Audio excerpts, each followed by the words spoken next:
Good morning, respected judges and all other dignitaries. I am going to present changes in intraocular pressure following administration of succinylcholine and endotracheal intubation, influence of dexmedetomidine pre-medication. Emergency ophthalmic surgery poses a challenge to the anesthesiologist as the patient of penetrating eye injury often presents in full stomach condition. So they require rapid sequence intubation, and rapid sequence intubation associated with raised intraocular pressure. So raised intraocular pressure can permanently damage the vision in this patient of penetrating eye injury. In this context, dexmedetomidine, a novel drug, highly selective alpha-2 adrenergic agonist, it has intraocular pressure lowering properties. It is introduced in the clinical practice by FDA in the year 1999 as a ICU sedatives and anesthesia adjuvant. It is very recently drug. Dexmedetomidine decreases the intraocular pressure by its vasoconstrictor effect on the afferent blood vessels of the ciliary body, causing reduction of aqueous humor production. It also facilitates drainage of the aqueous humor by reducing sympathetically mediated vasomotor tone of ocular drainage system. In the year 2008, Moafi et al. Has published that rise of intraocular pressure with succinylcholine and endotracheal intubation can be blunted with dexmedetomidine pre-medication. With this background of this study, the aim of my study was to observe the efficacy of dexmedetomidine pre-medication for prevention of rise of IOP due to succinylcholine and endotracheal intubation, and also to find out the effective doses of dexmedetomidine 0.4 microgram per kg or 0.6 microgram per kg, which effectively prevent rise of intraocular pressure without significant hemodynamic changes. After obtaining institutional ethics committee clearance and written informed consent, this prospective randomized clinical study was undergone as a elective non-ophthalmic surgery. 66 patients are included, age group 18 to 60 years, weight 40 to 70 kg, and ASA physical status grade 1 and 2. They were allocated into 3 groups. Group D4 to receive 0.4 microgram per kg dexmedetomidine, Group D6 to receive 0.6 microgram per kg dexmedetomidine, and Group C to receive normal saline as a pre-medication. My exclusion criteria are patient refusal, patient with raised intraocular pressure that is more than 20 mm mercury, acute or chronic eye disease, those who receiving any medication or having any disease known to alter IOP, and contraindication to study drug or succinylcholine.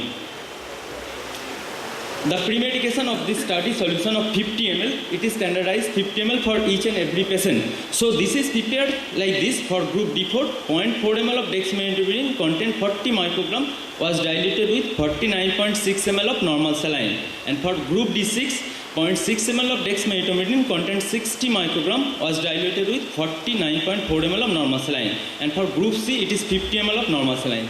This study solution uniformly infused by syringe pump at a rate of 0.5 ml per kg over a period of 10 minutes. On arrival to the operation theatre, standard multipara monitor was attached and baseline vital parameters recorded. Then topical lignocaine 4% applied to the cornea for measuring of the intraocular pressure by Sears snormeter, which was done by an ophthalmologist who is not aware of the nature of the study. This study solution 0.5 ml per kg was infused with the help of syringe pump for a period of 10 minutes, then pre-oxygenation for 3 minutes, followed by induction dose of sleep dose of thiopentone sodium, then succinylcholine 1.5 mg per kg, followed by ventilation 90 seconds, then endotracheal intubation under direct vision of laryngoscopy. Then anesthesia was maintained uniformly for all the patients. IOP, heart rate and mean arterial pressure was recorded. T1, that is before pre-medication, T2 means 5 minutes after pre-medication, T3 means 30 seconds after thiopentone sodium, T4 means 30 seconds after succinylcholine, T5, T6, T7, T8, that means 1, 2, 4 and 6 minutes after endotracheal intubation.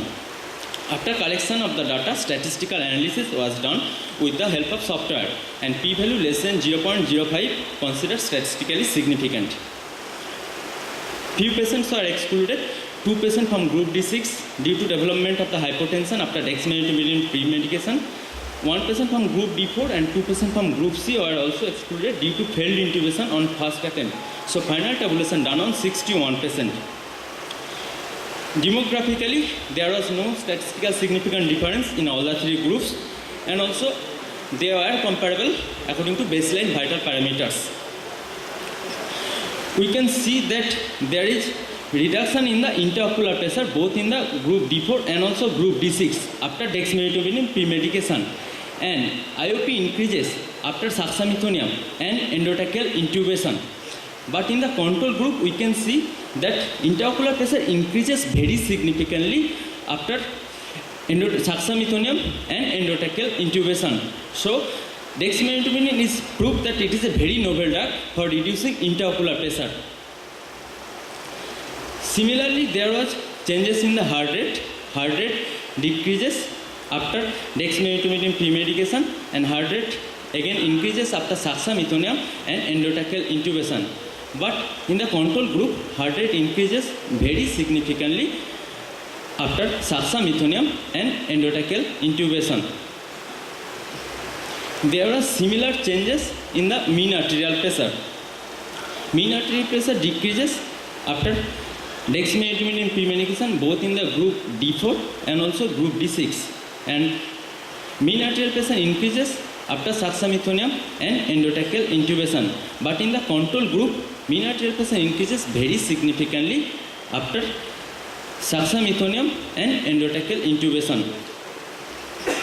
So to conclude, dexmedetomidine 0.6 microgram per kg as well as 0.4 microgram per kg, both doses effectively prevent rise of IOP associated with administration of succinylcholine and endotracheal intubation.